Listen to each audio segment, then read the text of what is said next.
Certinho, então. Estamos salvando essa nossa reunião justamente porque nosso hábito, né, construir conteúdos, construir materiais, mas também porque o momento exige. Nós estamos já há alguns dias, né, com a Lei Geral de Proteção de Dados brasileira em vigor, e precisamos urgentemente tomar pé de tudo que isso representa, em especial na seara das relações de trabalho, que é o foco, né, do nosso grupo de pesquisa e dos nossos esforços aqui. Por providência divina e sorte nossa, temos especialista no assunto. A Caroline de Mello Lima Goulart, ela, para além de ter feito diversas formações anteriores ao mestrado nesta área, durante o mestrado pesquisou sobre proteção de dados, tendo sido orientanda da professora Regina Ruaro e minha, em co-orientação, e recentemente também obteve algumas certificações, talvez tu possa referir isso depois, de órgãos especializados na matéria. Então, ela realmente está bastante informada, acompanha cada suspiro, cada movimento, né, nas madrugadas, como só ser, em termos de legislação ultimamente, ela está normalmente acordada quando as coisas acontecem, se transformam e tornam realidade no Brasil. A Caroline é nossa pesquisadora, líder de eixo, então é importante também vocês a terem como essa referência em quem conhece legislação de proteção de dados, e eu gostaria de acrescentar assim que, para além de ser conhecedora da legislação de proteção de dados no Brasil, ela tem um conhecimento bem importante também sobre diplomas similares e regimes similares em outros países. É bem comum ela fazer alguns tipos de paralelos comparativos, em especial com os países europeus, e isso só enriquece, né, o nosso conhecimento e, porventura, a nossa atuação, por diversos motivos, né? O artigo 8º da CLT, por exemplo, é um que nos recomenda que olhemos para fora, porque ele admite a aplicação às relações de trabalho de direito estrangeiro. O que já deixa aí um tópico para muita gente pensar, né? De que maneira o faríamos. Também quero registrar aqui a minha satisfação em anunciá-la como minha sócia, né? Ela e o Guilherme Wunsch. Vocês devem ter acompanhado aí alguma coisa essa semana e ficam desde logo convidados a nos assistirem e a participarem efetivamente do lançamento oficial do nosso instituto na terça-feira, dia 29, às 19 horas. Mais adiante é que eu posso colar o link, né, para facilitar um pouco o acesso de vocês. A gente vai estar fornecendo certificados e trata-se de um projeto um tanto quanto diferenciado, né? É bom até se puderem assistir ao vivo, senão depois a gente pode disponibilizar nas nossas redes para poderem entender um pouco, né, a proposta com uma carga de responsabilidade social que a gente traz aí para o novo cenário. Tá bem? Então, Carol, muito bom te receber aqui no grupo, né? Tu que és do próprio grupo, é a nossa líder de eixo, e especialmente assim, hoje estou me colocando na condição de aprendiz. Quero saber, em final de contas, o que essa LGPD impacta, né, no nosso dia a dia das relações de trabalho, da advocacia trabalhista, da operação judiciário trabalhista e assim por diante. A palavra é toda tua.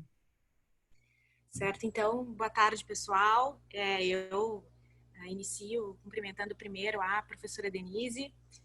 Primeiro porque talvez a maioria de vocês nem saiba disso, mas a Denise foi minha professora já na graduação em Direito. E também eu gosto de fazer um parênteses que ela não se lembra disso, mas tudo bem, nós já superamos essa fase. Então, a Denise foi minha professora na graduação, na especialização e no mestrado, e eu me sinto muito honrada de ter tido a oportunidade, inclusive, de ter sido coorientada por ela na minha dissertação de mestrado. E agora, a Denise é minha sócia nesse projeto, o nosso Instituto, o Instituto Orcab, ao lado também do nosso querido amigo, que acho que está por aí também, está aí, o Guilherme Wunsch. E é realmente um projeto bastante inovador e reitero o convite para que vocês possam nos assistir na próxima terça. Mas antes de tudo isso, também a Denise é minha grande amiga, então eu me sinto em casa, falando aqui no grupo de pesquisas dela, e também porque tenho muito orgulho em ser uma das líderes de eixo, né? Eu lidero o eixo de compliance trabalhista e digital desse grupo de pesquisas. Vejo aqui pessoas que pesquisam compliance trabalhista e digital. Aproveito para dar um oi muito carinhoso para Laura Machado, nossa aluna da graduação, que escreve TCC na área de compliance trabalhista. A Ana Paula Cavalari, muito estudiosa na área do direito digital e proteção de dados. E todos os colegas aí que assistem, amigos, colegas de mestrado, muito bom ver todos ainda que de forma online, por enquanto. Mas então, professora, eu vou pedir licença para compartilhar minha tela, pode ser? Porque a gente tem bastante coisa para conversar, pessoal. Alguns detalhes da nossa Lei Geral de Proteção de Dados que são aplicáveis ao direito do trabalho, né? E principalmente porque tivemos aí, vocês já estão vendo a minha tela, só sinalizem se está tudo certo. Ok. Tivemos aí um problema bastante importante, significativo, relacionado à vigência da nossa LGPD. Então, eu vou começar pela vigência, para tornar clara essa confusão que houve, né? E que tem sido bastante comum, como a professora falou, a LGPD lembra muito a gente dormir e acordar com a medida provisória trabalhista, né? Então, foi bem cansativo, mas agora as coisas parecem estar mais sedimentadas. Bom, pessoal, eu gosto de fazer esse recorte também quando eu falo de proteção de dados pessoais, especificamente na área trabalhista, porque eu acredito que o direito do trabalho ele precisa ser visto como ramo autônomo do direito, com suas especificidades, princípios e institutos próprios, que quando a gente fala em proteção de dados, não vai ser a mesma coisa direito do trabalho com proteção de dados no âmbito criminal.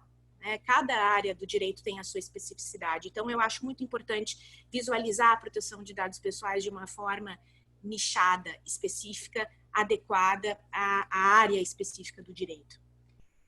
Bom, eu começo aqui, então. Uma prévia orientação, assim, para vocês terem noção um pouquinho do que a gente vai conversar hoje. Nós vamos começar pela vigência da LGPD, vou tornar claro para vocês isso que aconteceu no Congresso Nacional. Na sequência, conceito de dado pessoal, que eu acho super importante também a gente esclarecer bem o conceito. Uma pitadinha de Big Data e transformação digital para entender o porquê da importância da proteção dos dados pessoais.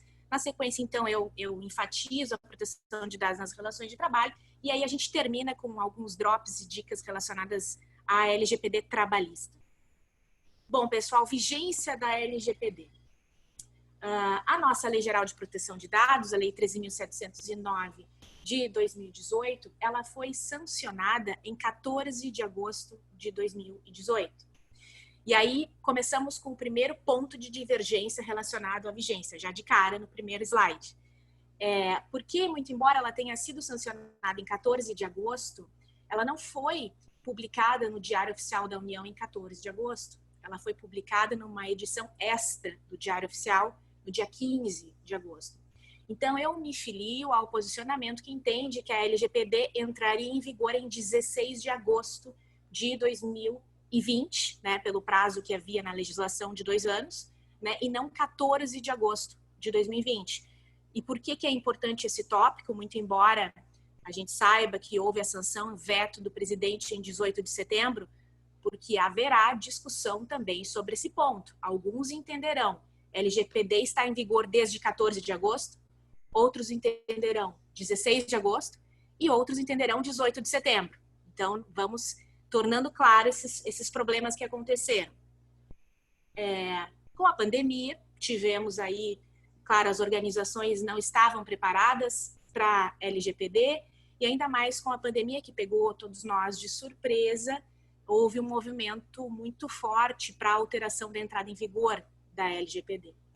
E aí o Congresso Nacional passa a discutir um projeto de lei de autoria do senador Anastasia, o PL 1179, que tinha por objetivo, então, prorrogar a LGPD para janeiro de 2021, parte da LGPD, e as sanções administrativas para agosto de 2021. junto com o projeto de lei do senador Anastasia, ao mesmo tempo, o governo federal edita uma medida provisória, MP 959. A MP 959 tentava postergar a LGPD na sua totalidade para 3 de maio de 2021. Antes de caducar a MP 959, das discussões que tivemos sobre a MP 959 no Congresso Nacional, o PL 1179 foi convertido na Lei 14.010 de 2020.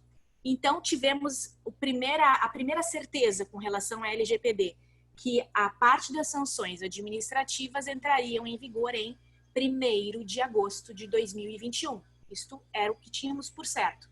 1º de agosto de 2021, e é o que temos por sinal. Sanções administrativas a serem aplicadas pela Autoridade Nacional de Proteção de Dados, mais especificamente, artigos 52 a 54 da LGPD, 1º de agosto de 2021. Mas aí a medida provisória começa a ser discutida, MP 959, e aí o intuito então era pensar no restante da LGPD, quando entraria em vigor o restante da legislação. E aí tivemos o seguinte andamento: a MP 959 foi convertida no projeto de lei em conversão número 34 e o PLV 34 foi sancionado pelo presidente da República, levando à conclusão de que foi sancionado em 18 de setembro de 2020, através da publicação da Lei 14.058, esta lei aqui, de 2020, certo? Publicando que a LGPD entra em vigor em 18 de setembro de 2020. Então, nós precisamos deixar muito claro isso. Toda a Lei Geral de Proteção de Dados, ela não é uníssona com relação à sua entrada em vigor. Por quê? Porque o ponto relacionado à Autoridade Nacional de Proteção de Dados, isto nem todo mundo sabe, na verdade já está em vigor desde 28 de dezembro de 2018. Que está aqui. Nós temos a Autoridade Nacional de Proteção de Dados desde 28 de dezembro de 2018. Só que ela não está valendo porque não foi constituída. Então, primeira coisa que entra em vigor da LGPD, pontos relacionados à Autoridade Nacional de Proteção de Dados, os artigos estão aqui, os artigos 55 e alíneas, certo? Desde 2018, dezembro de 2018. Aí tivemos discussão relacionada às sanções administrativas e o restante da legislação. Sanções administrativas, 1º de agosto de 2021. E o restante da legislação, então, 18 de setembro de 2020. Mas, pessoal, por que todas essas datas são importantes? Inclusive com relação à Autoridade Nacional de Proteção de Dados, que muito embora existisse, então, já desde 28 de dezembro de 2018, não foi constituída. Nós tivemos um decreto também neste mês, aprovando a estrutura da Autoridade Nacional de Proteção de Dados, mas também ainda não entrou em vigor a ANPD, porque, de acordo com o artigo 6º desse decreto, a parte da Autoridade Nacional de Proteção de Dados vai entrar em vigor assim que constituído e nomeado o diretor-presidente da Autoridade Nacional de Proteção de Dados. Então, a ANPD ainda não está funcionando no nosso país. Ela existe, mas não está funcionando porque depende da nomeação do diretor-presidente da ANPD. Isto deve acontecer até o final do ano. Há rumores no Congresso Nacional de que isto certamente acontecerá até o final do ano. Então, até o final do ano, nós teremos a nossa Autoridade Nacional de Proteção de Dados. Mas, então, entrada em vigor da LGPD, 18 de setembro de 2020, publicada por esta lei, 14.058 de 2020, mas sanções administrativas apenas em 1º de agosto do ano que vem. O que vai acontecer relacionado à entrada em vigor da LGPD? Nós podemos ter problemas relacionados à vigência. A divergência, aquilo que eu falei para vocês, de uns acreditando que a LGPD, na verdade, está em vigor desde 14 de agosto de 2020, outros achando que a LGPD está em vigor desde 16 de agosto de 2020, e a maioria dos autores já e conhecedores da área de proteção de dados já sedimentando o entendimento de que, na verdade, até por uma questão de segurança jurídica, em vigor a LGPD desde 18 de setembro de 2020, certo? Então, digamos, a posição majoritária, né, dos autores e das pessoas que mais estão envolvidas com a proteção de dados pessoais no cenário jurídico brasileiro. Entrada em vigor da LGPD em 18 de setembro de 2020, tá bem? E sanções administrativas lá em 1º de agosto de 2021. Por que este detalhe também é importante? Porque muitas pessoas começam a dizer o seguinte: a LGPD entrou em vigor em 18 de setembro, ok, mas as empresas, as organizações só poderão ser punidas lá em agosto de 2021, a partir de 1º de agosto de 2021. Não, não é verdade. Porque as sanções administrativas da LGPD a serem aplicadas pela Autoridade Nacional de Proteção de Dados, artigos 52 a 54 da LGPD, elas são uma coisa, elas são sanções administrativas. Isso é diferente do restante de todos os outros direitos que estão contidos na LGPD. Sobretudo o direito dos titulares dos dados pessoais. E quando nós falamos de relação de trabalho, nós estamos falando dos titulares de dados pessoais trabalhadores. Então, a sua organização, a sua empresa ou mesmo a administração pública pode ser surpreendida aí com uma ação trabalhista requerendo direitos relacionados à proteção de dados pessoais, certo? E independentemente das sanções administrativas que são só para o ano que vem. Agora o conceito de dado pessoal, e é importante também a gente tornar claro isso, porque o Danilo Doneda faz uma crítica, o Danilo Doneda participou da elaboração da Lei Geral de Proteção de Dados, é uma grande autoridade que nós temos no Brasil sobre a matéria. Ele nos fala muito que as legislações de proteção de dados confundem o conceito de dado com informação, né? E a nossa LGPD define no artigo 5º, inciso 1º, que dado pessoal é a informação relacionada à pessoa natural, identificada ou identificável, ou seja, passível de identificação.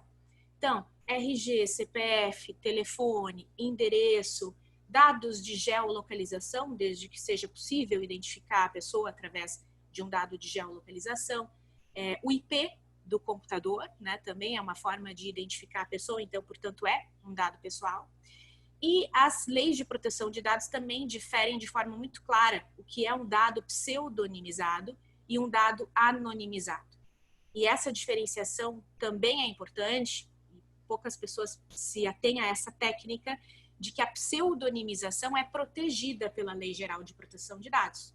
Porque um dado pseudonimizado, mascarado, ele é possível, através da utilização de determinadas técnicas, de reidentificar a pessoa, né? Eu pseudonimizo o dado pessoal, mas através de técnicas aí, se eu penso num dado pessoal digitalizado, de técnicas de tecnologia da informação, eu consigo reidentificar, consigo saber de onde provém aquela informação. Ao passo que um dado anonimizado, não. Se o dado foi anonimizado, se eu tornei anônima aquela informação, eu não posso mais conseguir identificar. Se eu não posso mais conseguir identificar a pessoa a que se refere aquele dado, então o dado anonimizado, ele não é, por óbvio, protegido pela LGPD.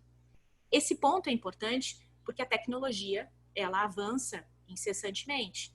E hoje uma técnica de anonimização de um dado pode ser que amanhã alguém já tenha descoberto uma forma de tirar a anonimização desse dado. Pode ser que alguém consiga reidentificar uma pessoa que teve o seu dado anonimizado. Essas técnicas de anonimização não estão na legislação e quem vai nos trazer isso será a nossa Autoridade Nacional de Proteção de Dados. E assim é o funcionamento da Europa. As autoridades de proteção de dados de cada país colocam as suas técnicas próprias de anonimização e como que as organizações precisam se portar e utilizar essas técnicas para efetivamente tornar anônimo determinado dado, certo? E também a pseudonimização é uma técnica que eu vou referir para vocês ao final da minha apresentação, quando eu falar mais precisamente da proteção de dados pessoais, quando da extinção, principalmente do contrato de emprego, porque a técnica da pseudonimização pode ser utilizada para tornar um ambiente de banco de dados de ex-empregados mais seguro, evitando vazamentos e etc., né? Trazendo mais segurança no ciclo de vida do dado pessoal dentro da organização. Bom, mas aí como referi a vocês, o Danilo Doneda, ele separa do que é dado o dado do que é a informação. Porque, segundo o Danilo Doneda, o dado seria uma espécie de pré-informação. E isso é importante porque muito tem se convencionado dizer que os dados pessoais são um novo petróleo. Mas os dados pessoais, de uma forma bruta, desorganizada, nas empresas, na administração pública, não nos trazem muitas vezes a informação necessária. A importância do dado pessoal está na informação que pode trazer relacionada a determinada pessoa, certo? E isso eu trago já, quem foi meu colega no mestrado sabe, ou quem já me viu falando sobre esse tema sabe que eu adoro esse slide que eu criei relacionado a Big Data, que é uma grande possibilidade de armazenamento de dados em grande volume, variedade e velocidade. Porque dentro de uma empresa, o ciclo de vida do dado percorre diversos ambientes, RH, compliance, jurídico e etc. Os dados, sobretudo dos empregados. Mas isso fica desorganizado. Agora, se eu me utilizo de técnicas de ciência de dados, como, por exemplo, a mineração, eu vou exatamente nos dados em que eu preciso para obter uma determinação específica. Através das técnicas de data analysis, eu analiso todos os dados coletados para extrair a informação que eu necessito. E aí me utilizo de técnicas de business intelligence, que o pessoal de TI chama de BI, eu consigo oportunizar para a minha organização um ganho de inteligência negocial muito significativo. E aqui eu gosto de deixar muito claro também que a proteção de dados pessoais, o foco da proteção de dados pessoais é, claro, a pessoa humana. Mas quando uma organização implementa um sistema, sobretudo de compliance trabalhista digital, ela acaba oportunizando um ganho de inteligência negocial, de conhecimento sobre os seus dados. E tem muita empresa que, inclusive, acaba lucrando em cima desse conhecimento, certo? Então, é importante também a gente ver por esse outro lado, né? A gente está aqui visando a proteção, inclusive enquanto direito fundamental à proteção de dados pessoais, né? Porque se discute, muito embora tenhamos o projeto de emenda constitucional número 17, que pretende inserir no rol do artigo 5º da Constituição Federal, especificamente o direito à proteção de dados pessoais como direito fundamental, alguns autores já entendem que, na verdade, isso é um direito fundamental implícito na Constituição Federal, que se depreende da própria interpretação dos sistemas e dos princípios constitucionais. Então, compreendendo a proteção de dados pessoais como um direito fundamental e a obrigação das organizações a efetivarem a implementação desse sistema de proteção de dados, não deixam as organizações também de aproveitarem esse momento de proteção de dados pessoais para também reverem os seus conceitos e as suas estratégias negociais. E aí, quando se fala em transformação digital, e muito tem se falado em transformação digital, a gente precisa sempre observar os 3 pilares das pessoas, dos processos e da tecnologia. E as pessoas, os colaboradores, como talvez o ativo mais importante das organizações. Quando nós falamos de transformação digital, nós precisamos pensar de uma forma transdisciplinar, né? O jurídico precisa estar com RH, com o setor de tecnologia, com compliance e inclusive com o SESMIT, porque quando nós falamos da inserção de direitos digitais dos trabalhadores, nós estamos falando questões que envolvem, por exemplo, direito à desconexão, tecnoestresse, etc. Sobretudo agora, num período de que muitos trabalhadores foram movidos ao teletrabalho, né? Então, são questões que nós precisamos estar atentos para a implementação efetiva da transformação digital e de uma cultura de inovação nas organizações. E agora, então, fazendo o recorte da proteção de dados nas relações de trabalho. O Regulamento Europeu de Proteção de Dados, no artigo 88, ele traz a forma de tratamento de dados pessoais nas relações de trabalho de uma forma até bastante minuciosa, porque ele nos traz o tratamento de dados pessoais antes do contrato de trabalho, durante a execução do contrato de trabalho e após a extinção do contrato de trabalho. A nossa legislação brasileira não fez, e, a meu ver, perdeu de trazer isso de uma forma específica, porque a nossa cultura brasileira ela é muito positivista, legalista, no sentido de que nós damos muito valor ao que está posto na lei, né? E, inclusive, a nossa própria Constituição Federal, ela é bastante minuciosa. Então, eu acredito que a inserção não só da proteção de dados pessoais no âmbito das relações de trabalho seria importante, mas também falar já de direitos digitais dos trabalhadores, e trago como exemplo a legislação espanhola, a Lei Orgânica número 3 de 2018 da Espanha, quando ela fala da proteção de dados pessoais no âmbito das relações de trabalho, ela já traz algumas inserções relacionadas aos direitos digitais dos trabalhadores. Então, é algo que a professora Denise faz muito no grupo de pesquisas dela e que é de extrema importância para a gente olhar lá para fora e tentar adaptar a realidade brasileira, né? Sem dúvida, esses novos temas precisam ser discutidos com urgência no nosso cenário jurídico brasileiro também.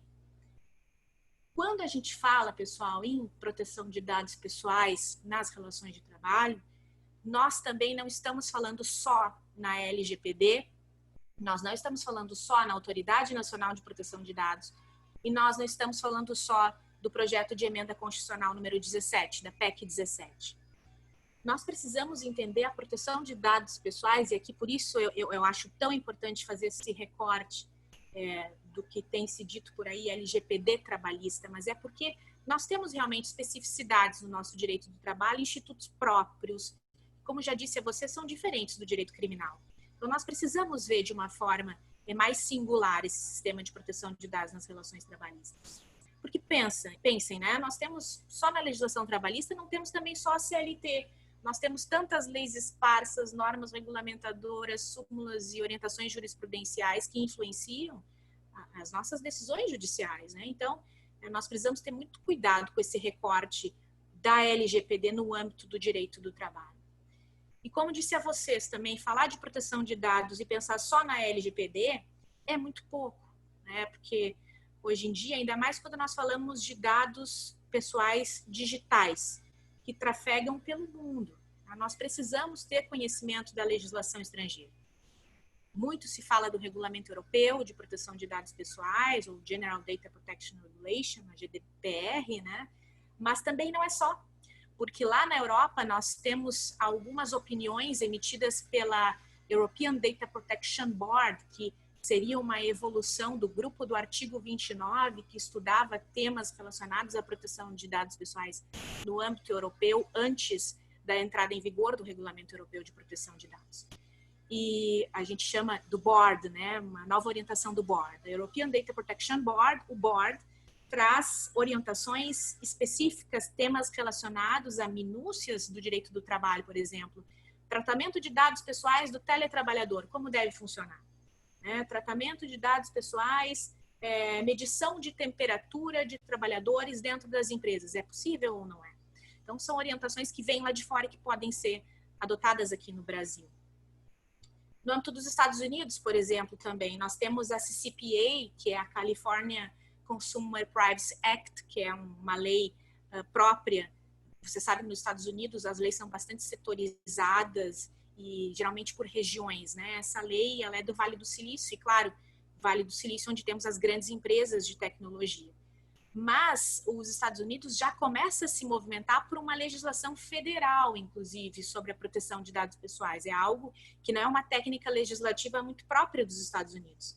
Mas esta semana eu li uma notícia de uma dessas instituições certificadoras muito importantes na área de proteção de dados, que é a IAPP, a International Association of Professionals Privacy, e lá nos Estados Unidos já há, então, um intuito legislativo de uma legislação federal, a Save Data Act. Então, nós precisamos também estar atentos à legislação americana.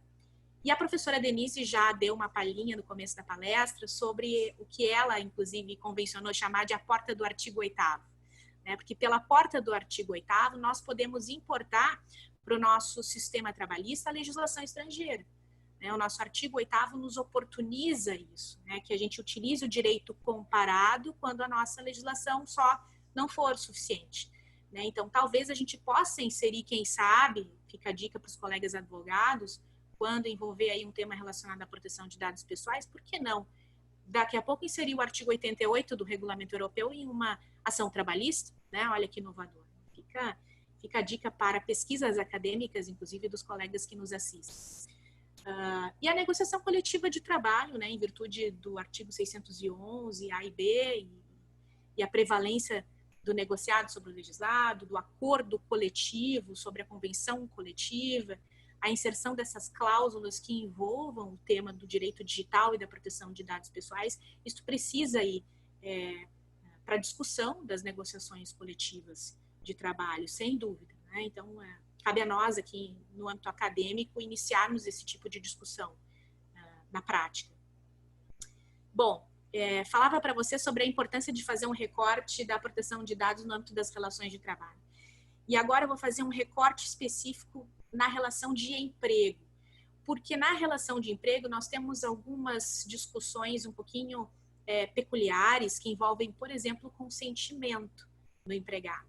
Inclusive, acho que foi essa semana, a professora Luciane Barzotto até postou no nosso grupo de pesquisas um artigo que ela escreveu muito interessante que envolve o consentimento do empregado e o quanto isso é discutível na relação de emprego em virtude da subordinação que há entre empregado e empregador.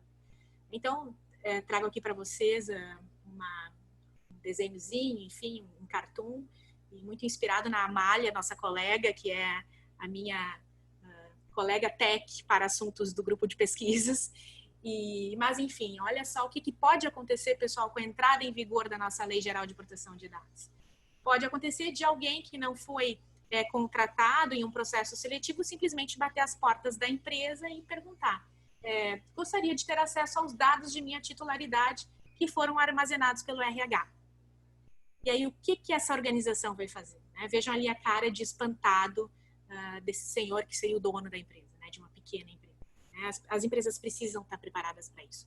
Não só as empresas, não só a iniciativa privada, o poder público precisa estar preparado para isso, inclusive o poder judiciário. Eu vejo aqui já algumas movimentações do Poder Judiciário aqui no Brasil, por conta da recomendação número 73 do CNJ, que já editou aí alguns parâmetros para que os tribunais, principalmente, comecem a se adequar à implementação dos seus sistemas de proteção de dados pessoais. E aqui eu deixo um alerta à importância também de atenção à técnica da LGPD, porque o controlador de dados pessoais de um tribunal não é o presidente do tribunal. O controlador de dados pessoais de um tribunal é o próprio tribunal, enquanto ente, enquanto entidade. Quem será o Data Protection Officer, ou encarregado da proteção de dados pessoais de um tribunal? Bom, alguns tribunais, inclusive um tribunal de justiça aqui do país, já escolheu, o TJ de Santa Catarina, já escolheu a sua Data Protection Officer, que é uma desembargadora. Foi eleita a encarregada da proteção de dados pessoais. E quem seriam os operadores? Aí também há uma discussão, mas para nós que somos da área trabalhista, os operadores de dados pessoais no âmbito de um tribunal são, por exemplo, as empresas terceirizadas contratadas pelos tribunais e que eventualmente tratam dados pessoais. Então, estas empresas precisam se adequar com urgência, porque senão também daqui a pouco não vão conseguir prestar serviços aos tribunais, porque não vão estar de acordo com a Lei Geral de Proteção de Dados. Mas, enfim, vamos nos ater aqui à LGPD antes da relação de emprego, e muitos têm falado como é que funciona a LGPD antes do contrato, durante a execução do contrato e depois, quando da extinção, principalmente do contrato de emprego. Quando a gente fala na fase pré-contratual, aqui nós estamos falando de recrutamento e seleção de candidatos, E é importante que as organizações estejam atentas na coleta dos dados pessoais, de que não precisam coletar uma infinidade de dados, porque a LGPD prevê uma coleta de acordo com o princípio da minimização e da necessidade. Isso vai ser sempre avaliado no caso concreto. O dado pessoal que foi coletado para que aquela pessoa pudesse concorrer àquela vaga de emprego era necessário? Será que não coletaram dados a mais? Então, por exemplo, quando eu falo de dado pessoal sensível, e filiação a sindicato é um dado pessoal sensível, porque pode levar a uma possível eventual discriminação. Por que perguntar para uma pessoa que concorre a uma vaga de emprego se ela é filiada a determinado sindicato. Isso pode ser, no caso concreto, eventualmente considerado como uma discriminação. A pessoa não foi selecionada, bom, ela pode até, quem sabe, ingressar com uma ação judicial alegando que não foi contratada porque participou de um processo seletivo discriminatório. Então, isso é um absoluto cuidado que se deve ter. Quem recebe o currículo dentro da empresa? Porque a gente sabe que antes da Lei Geral de Proteção de Dados, os currículos são enviados pelo LinkedIn, pelo WhatsApp, currículos pelo Facebook, por e-mail, currículos em papel. Como é que isso vai funcionar agora? A seleção e o recebimento desses currículos precisa ser organizado, né, nas empresas, para evitar, sobretudo, o vazamento de dados pessoais.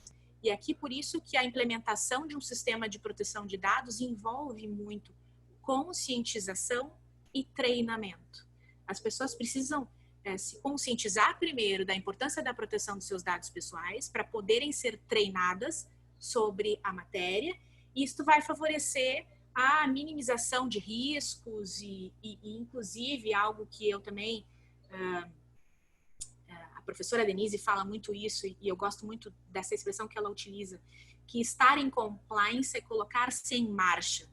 Então, a empresa precisa demonstrar que ela se movimenta nesse sentido. Então, ela começa a treinar os seus colaboradores, ela começa a restringir o acesso a, por exemplo, o recebimento de currículos. Isso já demonstra boa-fé. É importante. Esses movimentos começam a ser muito importantes para tentar demonstrar que a empresa, ao menos, se preocupa com a questão da proteção dos dados pessoais. Tem inúmeros pontos, tá, pessoal, para a gente conversar antes da relação de emprego, mas devido ao tempo, eu não posso falar de tantas coisas, mas existe mais um ponto que eu considero muito importante, que é sobre a tomada de decisão automatizada. Inteligência artificial na seleção e recrutamento desses currículos, quando as empresas se utilizam de sistemas automatizados. E aqui eu trago um caso prático já, de imediato a vocês, em um caso que se tornou público.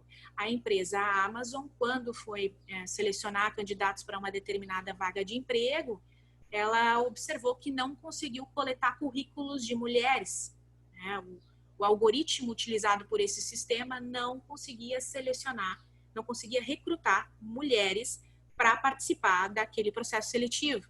E foi lamentável porque era um excelente projeto, era um excelente sistema, mas que a empresa não conseguiu reverter o viés discriminatório daquele algoritmo. E aqui também a gente já remete a um outro ponto e a importância da implementação dos sistemas de compliance trabalhista digital, porque quando nós pensamos na elaboração de um sistema, de um aplicativo, nós precisamos pensar nos princípios da privacy by design e da privacy by default. Os sistemas, os serviços, os aplicativos, eles precisam ser elaborados, construídos, observando desde já esses sistemas de privacidade, proteção de dados e direitos fundamentais. Porque se isso tivesse sido observado desde o princípio da elaboração desse sistema, a Amazon certamente não teria gastado milhões com a perda desse projeto. Então, por isso que é muito importante o programa de compliance para auxiliar na implementação dos sistemas de proteção de dados. Mas com relação à tomada de decisão automatizada, então, na seleção e recrutamento de candidatos a uma determinada vaga de emprego, quando essas decisões são tomadas de forma automatizada, nós temos uma previsão na nossa LGPD, que é o artigo 20, que fala sobre decisão automatizada e sobre o direito do titular de dados pessoais de obter informações sobre os critérios e os procedimentos utilizados na utilização daquele sistema automatizado. Então, se uma empresa se utiliza, por exemplo, de um chatbot para coletar currículos, essa empresa pode estar sujeita a receber uma requisição de um possível candidato àquela vaga de emprego solicitando informações. Ok, participei desse processo seletivo, mas eu quero saber por que eu não fui escolhido. Como é que vocês trataram os meus dados? Como que vocês procedem? Quais são os critérios utilizados por esse algoritmo? Eu quero explicações. Isso a nossa LGPD nos oportuniza no artigo 20. O problema, e aqui a diferença que há entre a nossa LGPD e o Regulamento Europeu de Proteção de Dados Pessoais, é que no GDPR, no artigo 22, também há o direito à explicação sobre esses critérios utilizados pela inteligência artificial, só que lá a revisão da decisão automatizada pode ser feita por pessoa natural, por um humano. Então, é um humano revisando aqueles algoritmos. Aqui no Brasil, lamentavelmente, era assim, mas nós tivemos uma alteração legislativa e agora as decisões tomadas de forma automatizada, de acordo com o artigo 20 da LGPD, poderão ser revistas, mas também de forma automatizada, né? Nós não temos aqui o direito a uma revisão humana da decisão automatizada, isto eu considero que foi um erro grave da legislação. Mas percebam como é importante a gente olhar lá para fora, porque também não é só o regulamento europeu que trata desse tema. Nós temos uma recomendação sobre inteligência artificial, que depois eu posso passar a vocês, a quem interessar, que fala, inclusive, sobre o direito à explicação, sobretudo dos enviesamentos injustos, né? Então, isso é uma recomendação europeia, que eu posso passar o número a vocês depois, que trata especificamente do uso da inteligência artificial. Então, lá na Europa, a pessoa pode pedir o direito à explicação e enfatizar, inclusive, em eventual enviesamento injusto do algoritmo. Isso tudo nós podemos importar para cá, quem sabe, pela porta do artigo 8º da CLT, porque a nossa legislação não nos dá essa resposta por hora. Bom, pessoal, durante o contrato de emprego, né, muitas outras questões podem acontecer. Aqui no caso, por exemplo, uma empregada falando para o colega, olha, eu soube que instalaram câmeras no nosso departamento e escutam até o que a gente fala, né? Como é que isso vai funcionar? E eu trago esse exemplo prático porque na semana passada ainda não estava em vigor a Lei Geral de Proteção de Dados, mas saiu uma decisão, foi antes do dia 18 de setembro, portanto, saiu uma decisão da primeira turma do TST sobre um caso que era mais ou menos assim. Era a instalação de câmeras de videovigilância no ambiente de trabalho e o Ministério Público do Trabalho, então, ingressou com uma ação civil pública, alegando que a utilização das câmeras de videovigilância no ambiente de trabalho seria um excesso e que feririam, então, a intimidade e a privacidade dos empregados daquele estabelecimento. Quando chega isso no TST, a empresa, enfim, vai recorrendo, a empresa perdeu em primeiro grau, perdeu no segundo grau, quando vai no TST, a empresa em recurso de revista explica que ela se utiliza dessas câmeras de videovigilância porque, na verdade, ela é uma empresa de telemarketing e, por ser uma empresa de telemarketing, os seus empregados tratam dados pessoais de milhares de consumidores. Então, ela se utiliza de câmeras de videovigilância como uma forma até de resguardar eventual incidente de segurança relacionado, por exemplo, ao vazamento de dados pessoais de milhares de consumidores. A primeira turma do TST, então, entendeu que era razoável e que era proporcional a utilização dessas câmeras, porque elas não eram utilizadas em locais impróprios e ocultos, como, por exemplo, banheiros, local de repouso dos trabalhadores, etc. Né? E, inclusive, os empregados daquele estabelecimento, eles eram avisados sobre a finalidade da instalação daquela câmera de videovigilância, que era justamente para evitar qualquer problema relacionado aos dados pessoais dos consumidores. Então, entendeu a primeira turma do TST que sim, que era válida a utilização daquelas câmeras. Mas e como é que isso funciona com a entrada em vigor da LGPD? Como é que se daria essa decisão judicial, levando em consideração os parâmetros da Lei Geral de Proteção de Dados Pessoais? Bom, o principal, que eu considero, assim, talvez o ponto mais importante das legislações de proteção de dados é o princípio da finalidade. Então, com que finalidade você vai coletar a imagem e a voz da pessoa, né? Você precisa explicar, você precisa tornar claro, e aqui o princípio da accountability, da responsabilidade, do dever de prestação de contas. Eu preciso informar que eu estou utilizando câmeras de videovigilância com a finalidade específica de evitar o incidente de segurança relacionado a dados pessoais de consumidores, certo? Esta é a finalidade. Não pode haver desvio de finalidade. Eu não posso coletar esse dado pessoal com uma finalidade diversa a que eu me propus. Então, e aqui já trago um outro caso, que também aconteceu casualmente na mesma semana, de uma Big Tech, uma grande empresa, uma multinacional, que estaria sendo investigada nos Estados Unidos porque ela coletava dados pessoais dos seus empregados através de softwares, monitoramentos diversos e câmeras de videovigilância, com o objetivo de captar. Me parece até que foi a Denise Horta que postou essa notícia no grupo de pesquisas. Ela até pode me corrigir eventualmente. Mas essa Big Tech, então, coletava esses dados pessoais dos seus empregados com o objetivo de traçar aí análises preditivas, porque daí então conseguiam saber o que os empregados pensavam sobre temas específicos, né? E, inclusive, começavam a dificultar o acesso desses empregados à sindicalização. Então, vejam que aqui a coleta dos dados pessoais, o objetivo, ele era até antissindical, né? A finalidade era diversa. Né, Denise? Acho que confere, né? A notícia era essa. Então, percebam como é importante a coleta do dado pessoal através de câmeras de videovigilância e o potencial que isso tem num cenário de Big Data, né?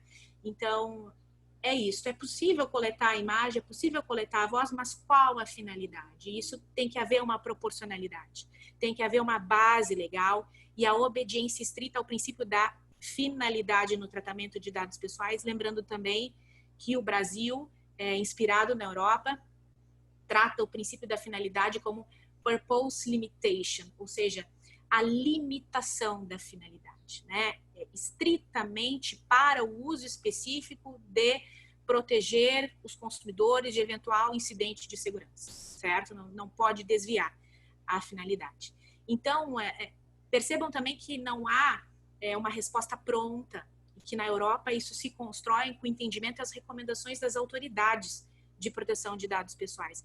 E é por isso que nós dependemos muito da nossa ANPD e que já se discute também que talvez não seria tão recomendado e talvez teremos alguns entraves negociais porque a nossa ANPD é vinculada à Casa Civil, né? Então, talvez ela não teria uma independência suficiente para poder negociar com países europeus, né? Porque lá a autoridade de proteção de dados ela possui uma independência significativa.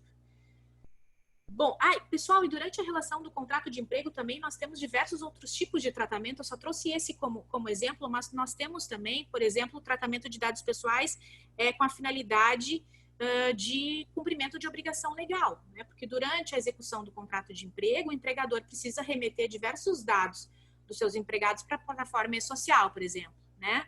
Eu preciso coletar o consentimento desse empregado? Não, porque eu tenho a base legal do cumprimento de obrigação legal. O governo federal me obriga que eu remeta determinados dados, então não preciso coletar o consentimento. E isso é uma confusão que tem havido também com alguns colegas da área trabalhista, que dizem que então agora basta coletar um consentimento específico numa cláusula destacada do empregado e pronto, resolvi todos os meus problemas. Não, porque para cada tratamento de dado pessoal há uma base legal específica que precisa ser obedecida. Porque, inclusive, na Europa, se você trata um dado pessoal com uma base legal indevida, você sofre uma sanção administrativa na Europa. Isto bem possivelmente irá acontecer aqui também. Então, as organizações precisam estar atentas ao tratamento de dados, em que base legal vai encaixar esse tratamento, para evitar também eventuais sanções administrativas relacionadas a isso. Tem também tantas outras questões, e aqui eu posso ficar a tarde toda falando, porque gosto muito desse tema, mas, por exemplo, o poder diretivo eletrônico dos empregadores, né, e o monitoramento dos empregados, perdão, e o monitoramento eletrônico desses empregados. Principalmente quando a gente pensa em teletrabalho, sobretudo na modalidade de home office agora, né, e tantos aplicativos aí que têm monitorado o trabalho desses teletrabalhadores, muitos desses aplicativos banidos na Europa, porque ferem o direito à proteção de dados pessoais, intimidade, privacidade, principalmente aqueles aplicativos que monitoram até a quantidade de vezes que a pessoa encosta no teclado, né? Então, ou no mouse, ou prints de tela, os aplicativos tiram automaticamente, de tempos em tempos fazem prints da tua tela para saber o que tu está fazendo em determinado horário, né? Então, isso é considerado na Europa bastante invasivo, isso tem que ser adequado aqui no Brasil, e a nossa Autoridade Nacional de Proteção de Dados vai ter que se manifestar também a respeito desses detalhes. Bom, pessoal, e aí a extinção do contrato de emprego, então? Mais um desenhozinho para vocês. Aqui a pessoa foi despedida e diz, olha, como fui despedido, solicito a eliminação de qualquer dado pessoal meu coletado pela empresa. E a moça do RH, né, ela diz o seguinte, não, nós não faremos isso, porque alguns dados seus estão armazenados em nosso banco de dados pela necessidade de cumprimento de obrigação legal. Então, é importante que as organizações saibam disso também, elas têm o direito de armazenar dados pessoais. Qual é a finalidade aqui? Cumprimento de obrigação legal. Se eventualmente esse empregado ingressa com uma ação trabalhista, logo após ter sido despedido, eu tenho o direito de ter alguns dados guardados para que eu possa me defender nessa ação trabalhista, inclusive. Então, desde que adequado o tratamento de dados pessoais à base legal específica, não há problema nenhum em se coletar dados pessoais nesse sentido, mas claro, eu não posso coletar além do necessário, né? A gente precisa estar sempre atentos a esses princípios da necessidade, da minimização dos dados pessoais. E aqui, pessoal, então, um exemplo bem prático do que nós todos agora vamos ter que nos preparar, né? A requisição do titular de dados pessoais. Quando um empregado insatisfeito bate às portas da empresa e requisita o acesso aos seus dados pessoais. Como é que isso vai funcionar na prática? E as requisições de dados pessoais, elas são feitas sempre aos encarregados de proteção de dados, ao DPO. Então, aqui eu criei um exemplo para ilustrar como é que vai funcionar isso na prática. Rapidamente. São cartas de requisições básicas que se fazem de forma administrativa para as empresas. Prezado senhor DPO, né? Participei de um processo seletivo na sua empresa e, infelizmente, eu não fui contratado. Entretanto, durante o processo de recrutamento e seleção de candidatos, um funcionário do RH coletou diversas informações a meu respeito. Além disso, em uma das fases do processo seletivo, eu precisei gravar um vídeo que tinha por objetivo demonstrar a minha motivação em trabalhar na sua empresa. Tendo em vista isso, de acordo com os artigos 18 e 19 da LGPD, solicito a. Quais informações sobre mim constam nos seus sistemas, se estão armazenados ou não em bancos de dados? B. Em caso de armazenamento dos meus dados, solicito uma cópia ou acesso aos meus dados pessoais tratados por sua empresa. C. Em havendo tratamento dos meus dados pessoais, requisito, de forma detalhada, uma prestação de contas da finalidade específica utilizada para tratamento de dados pessoais. D. Se porventura compartilhou meus dados pessoais com terceiros, solicito uma lista completa com as informações sobre esse compartilhamento. E, se a sua empresa utilizou meus dados pessoais para tomada de decisões automatizadas, como, por exemplo, a criação de perfis, solicito os critérios e os procedimentos utilizados de acordo com o artigo 20 da LGPD. Saliento que desde já segue cópia de documentação necessária para a verificação da minha identidade, que isso é importante. As organizações precisam estar atentas a quem faz a solicitação, porque daqui a pouco é um terceiro que não é a pessoa relacionada ao dado pessoal, e aí a empresa vai acabar cometendo um incidente de segurança divulgando dados pessoais para quem não deve. Então, também o cuidado, treinamento no âmbito da organização. Conforme o artigo 19 da LGPD, aguardo a resposta da minha solicitação no prazo de 15 dias. Sob pena de reclamação à Autoridade Nacional de Proteção de Dados e ainda a eventual propositura de uma ação judicial, né? Então, são as requisições que vão acontecer, pessoal. Isso não é algo assim ilusório, algo que está muito longe. Escritórios de advocacia, principalmente no eixo Rio-São Paulo, já começaram a preparar isso. Então, isso vai acontecer, é uma questão de tempo. Já tivemos nessa semana a primeira ação civil pública que foi proposta pelo Ministério Público do Distrito Federal, não é no âmbito trabalhista, mas o Ministério Público tem se movimentado também muito na proteção dos dados pessoais. E a pergunta que fica é, a empresa, a administração pública está preparada para responder a isso? Isso é bastante complicado, né? Então, aqui eu traço só um mapa, tá? Para finalizar, devido ao tempo, que já vai esgotando. Mas o que eu considero importante do mapa da Lei Geral de Proteção de Dados? Primeiro, a observância aos princípios, né? E aqui eu sinalizo principalmente a finalidade, né? A finalidade eu considero crucial no âmbito das legislações de proteção de dados. Com que finalidade eu estou tratando determinado dado pessoal? Só por aqui eu já consigo responder a contento às requisições e também a eventual requisições da própria Autoridade Nacional de Proteção de Dados. Demais princípios, não discriminação, a não discriminação relacionada, por exemplo, ao que nós vimos ali atrás, do recrutamento e de processo seletivo que utiliza algoritmo discriminatório. Né? Então, o princípio da não discriminação, princípio da transparência, princípio da responsabilização e da prestação de contas, que na Europa é a responsiveness e a accountability, né? A necessidade de, sim, obedeço à legislação de proteção de dados, ok, prove. Cadê os documentos que você prova que você está tentando entrar em compliance com a Lei Geral de Proteção de Dados? Então, as empresas precisam, principalmente as empresas, têm de estar atentas a isso. Elas precisam demonstrar, né, que elas estão se movimentando nesse sentido. As bases legais, porque não é só o consentimento, tá? Principalmente na relação de trabalho, não temos só o consentimento. Nós temos o cumprimento de obrigação legal, nós temos execução do contrato, proteção à vida, tutela da saúde. Na parte da tutela da saúde, pode se discutir, por exemplo, o tratamento de dados pessoais do trabalhador, quem sabe a medição da temperatura no ambiente de trabalho em tempos de Covid-19. Nós temos como base de tratamento a questão da tutela da saúde. Né? Então, as bases legais são de extrema importância.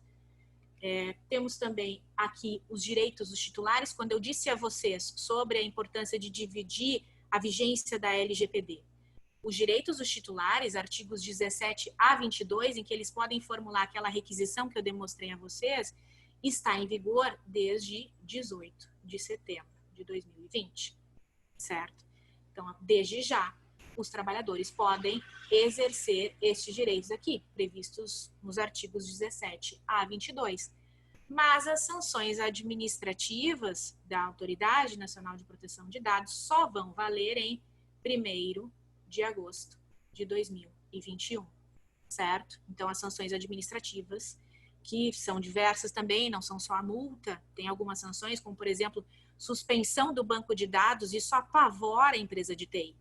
Isso é muito pior do que pagar uma multa, né? Então, a gente também precisa estar atento a esse tipo de coisa.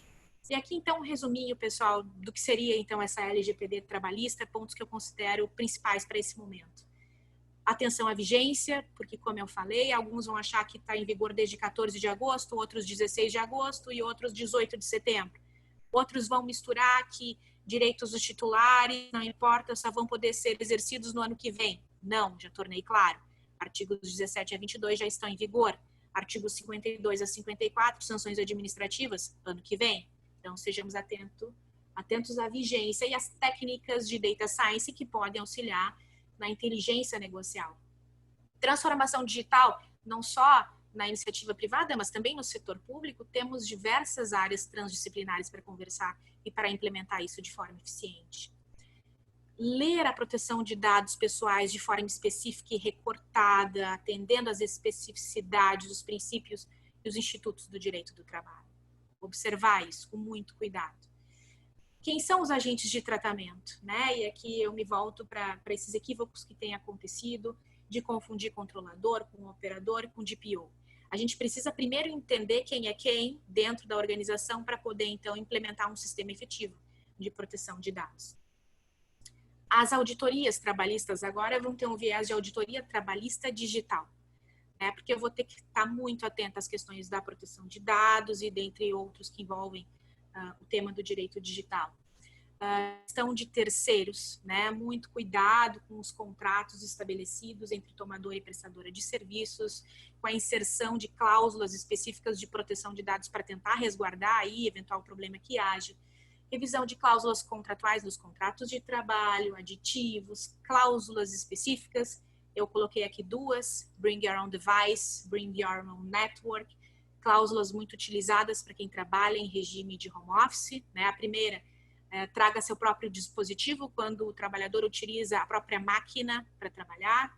A segunda é Bring Your Own Network, quando ele utiliza a própria rede para trabalhar, porque nós sabemos que a rede privada é muito mais passível de vírus e incidentes de segurança, diferente das VPNs, que são as redes corporativas. Então, muito cuidado com esses detalhes nos contratos.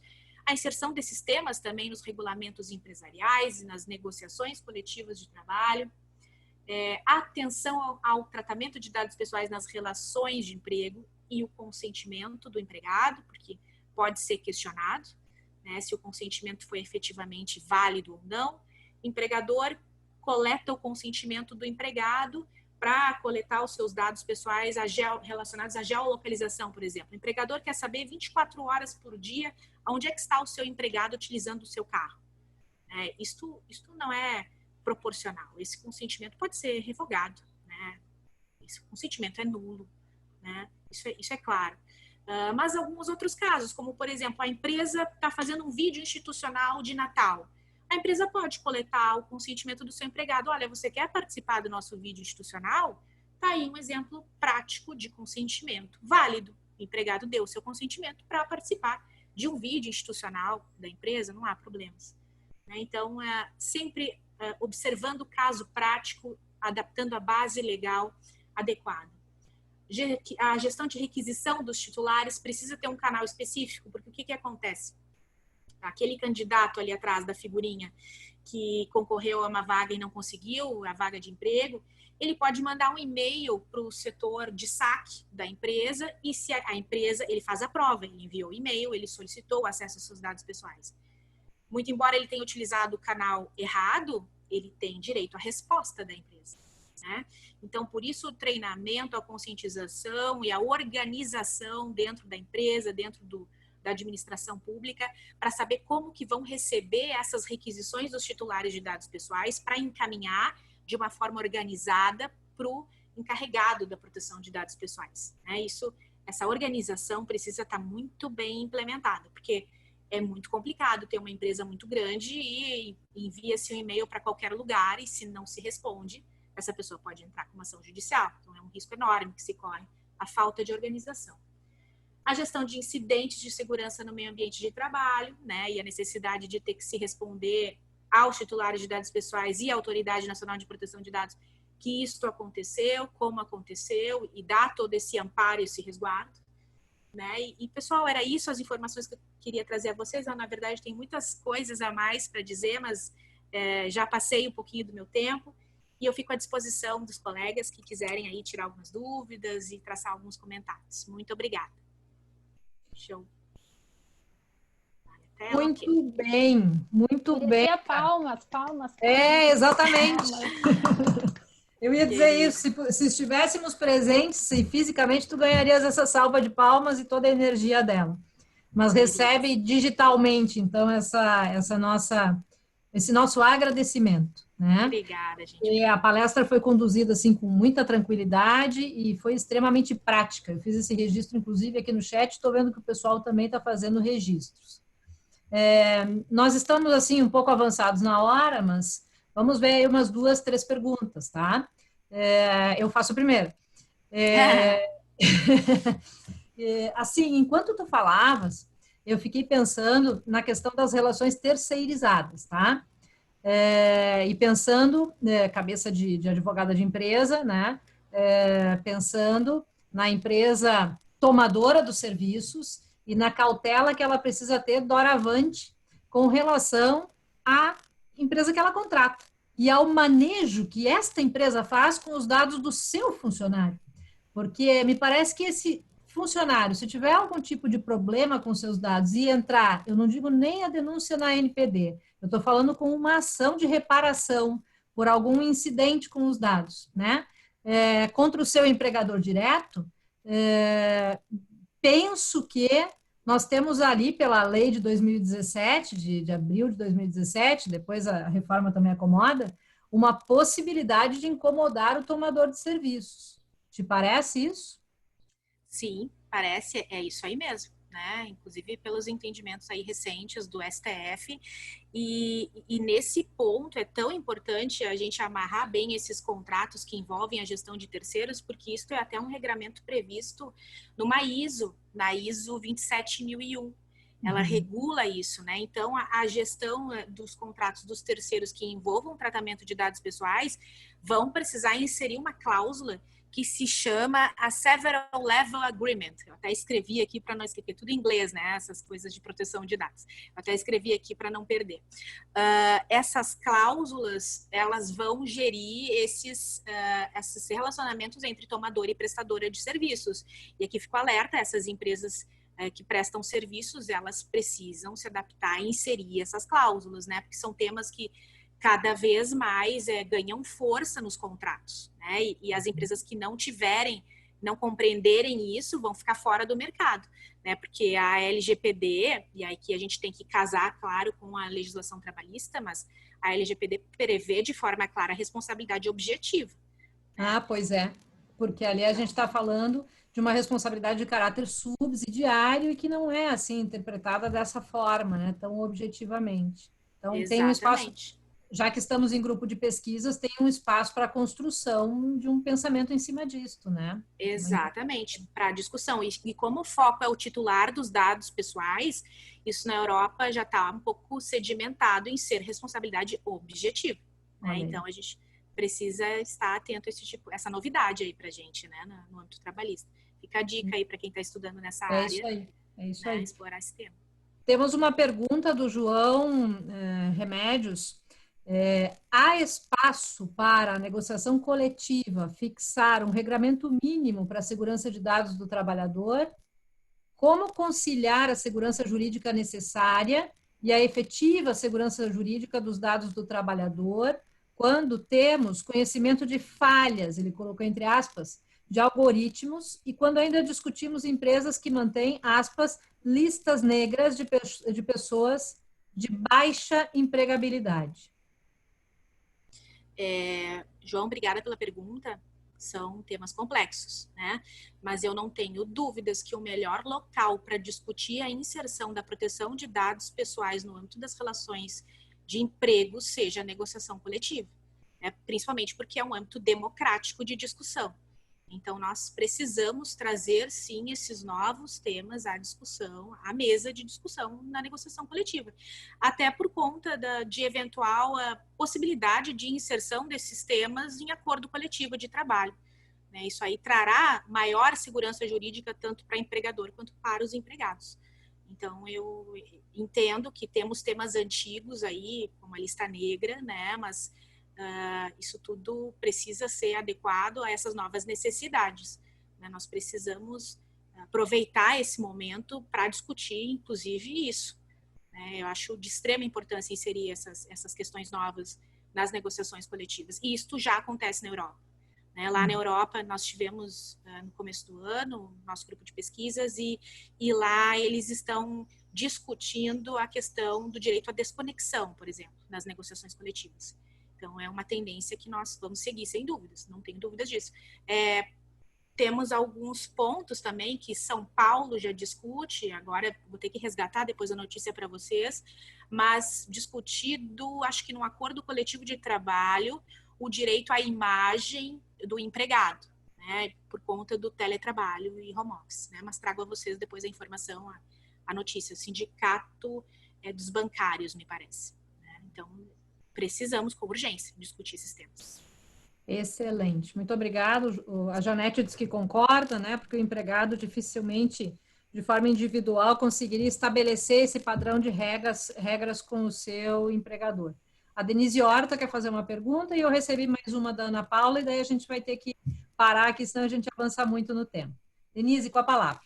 Obrigada, professora. Na verdade, é um comentário que eu comprei um livrinho na Espanha, justamente quando nós estávamos lá, que fala justamente da proteção de dados e regulação de tecnologias, aqueles bem fininhos. Uhum. E ele, que depois tu vai me emprestar. Sim, com certeza, eu empresto. Eu até ia dizer que, assim, se alguém quiser pegar para escanear, eu não tenho tempo de escanear tudo isso. Mas eu quero dizer que aqui no fim dele tem algumas cláusulas, exemplos de cláusulas de negociação coletiva, de acordos coletivos e de convenções coletivas, que eu posso escanear, porque daí é um pedacinho menor, assim, do livro. E posso mandar para vocês, são exemplos. Daí tem o direito à desconexão, relacionado à videovigilância, etc, etc, etc. Já são modelinhos que a gente também pode usar, né? São os temas mais discutidos por lá. Isso, eu posso mandar para vocês no grupo. Eu ia dizer, considere-se intimada a fazê-lo. Intimado. Tá. E aí, quem tiver um estagiário bom para escanear todo o livrinho, eu levo, impresso, sem problema. Coisa boa. Tá, joia. E a última pergunta, então, é da Ana Paula Cavallari, onde ela indaga o seguinte: por exemplo, o artigo 4, número 11 do Regulamento Europeu estabelece claramente que o consentimento deve ser manifestado de forma livre, específica, informada e explícita. Trazendo essa questão para o ambiente laboral, consegue visualizar um possível desequilíbrio de poder nas relações de trabalho? Caso haja recusa por parte do funcionário em manifestar o consentimento? Ana, sem dúvida, o conceito do artigo 4º do GDPR é o conceito do consentimento granularizado, né? Isso precisa ser em cláusula destacada, específica e etc. Acho que alguém abriu o áudio. Mas em termos de aplicação do consentimento na relação de emprego, é absolutamente discutível por conta dessa disparidade que há, da subordinação, né, entre empregado e empregador. Isto é discutível. Mas, como eu falei, a gente não pode dizer que nunca vai utilizar o consentimento numa relação de emprego, porque eu citei um exemplo ali atrás, agora há pouco, sobre uma eventual festa da empresa de final de ano e querem fazer um vídeo institucional e não tem problema nenhum em coletar o consentimento do empregado para essa finalidade específica, né? Porque não vai trazer nenhum prejuízo para o empregado, inclusive, né? Então, não quer dizer que nunca vai se utilizar o consentimento, mas que, sem dúvida, precisa ter atenção redobrada no uso do consentimento na relação de emprego, sem dúvida, não tem dúvidas disso. Ótima colocação da Ana. Muito bem. A Ana diz que fecharam aqui, que ela justamente ia te perguntar sobre o vídeo de Natal e tal, e foi incrível o exemplo que tu trouxeste. Então, pessoal, não temos mais tanta disponibilidade, avançamos bastante porque o tema exige e porque a palestrante nos ajudou, né? Palestrante de muita qualidade. Eu Denise, faço aqui. Diga quem? Sou eu mesmo. Eu vi a fotinha do meu irmão por aí, então eu só quero deixar um beijo carinhoso para o meu irmão, que não deve ter nada que fazer do que me assistir nesse momento. Querido, parece que o pessoal lá da promotoria não está tendo muito trabalho. Acho que está tranquilo hoje lá. Muito bem, mas vai ficar o registro, então, da gravação, isso vai ficar à disposição, nós vamos compartilhar o link depois e vamos colocar também no nosso Facebook. A gente tem uma página de Face do grupo de pesquisas, tá? E isso, então, fica como conteúdo produzido pelo nosso grupo e de inspiração aos nossos estudantes e pesquisadores. Carol, muito obrigada mais uma vez. A gente aqui aprendeu muito contigo hoje, pensamos coisas que não tínhamos pensado, sem dúvidas. Nós vamos ter uma nova realidade nas relações, na dinâmica das relações de trabalho, especialmente nas relações de emprego daqui para frente. E precisaremos nos preparar. Primeiro, nós mesmos, para admitir que a cultura mudou. E, na sequência, né, aqueles a quem atendemos na condição de clientes ou até mesmo nas empresas que dirigimos, né? E assim, então, vamos conduzindo para o encerramento. Pessoal, muito obrigada a todos. Tivemos hoje aqui mais de 30 pessoas participando da reunião. Nunca tivemos esse número na presencial. Eu agradeço demais o prestígio. Janete, muito obrigada por estar aí com a gente mais uma vez. E quero desejar, então, um excelente final de semana e que tenhamos aí muita saúde. Um beijo a todos. Carol, quer falar? Um detalhe só, que sobre esse tema da proteção de dados, eu vou lançar um spoiler para vocês. Nós estamos terminando um livro, eu e a professora Denise, sobre compliance trabalhista digital. Aguardem até o final do ano. Logo, logo. Isso aí. Obrigada, gente. Obrigada, pessoal. Abração a todos. Beijinho. Tchau para todos. Tchau.